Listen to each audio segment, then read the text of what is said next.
శ్రీమద్భగవద్గీత 16వ అధ్యాయము దైవాసుర సంపత్ విభాగ యోగంలో 1వ శ్లోకం. శ్రీ భగవాన్ ఉవాచ అభయం సత్వ సంశుద్ధి జ్ఞానయోగ వ్యవస్థితి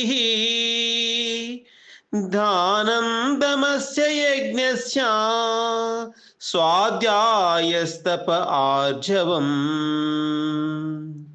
శ్రీ భగవానుడు పలికెను, నిర్భయత్వము, అంతఃకరణ శుద్ధి, తత్వజ్ఞాన ప్రాప్తికై ధ్యాన యోగమునందు నిరంతర దృఢస్థితి, సాత్విక దానము, ఇంద్రియ నిగ్రహము, భగవంతుణ్ణి, దేవతలను, గురుజనులను పూజించుట, అట్లే అగ్నిహోత్రాది ఉత్తమ కార్యాచరణము, వేదశాస్త్రముల పఠన పాఠనములు మరియు భగవంతుని నామ గుణ కీర్తనములు, స్వధర్మాచరణము నందలి కష్టములను ఓర్చుకొనుట, శరీరేంద్రియ అంతఃకరణముల సరళత్వము, ఇవన్నీ కూడా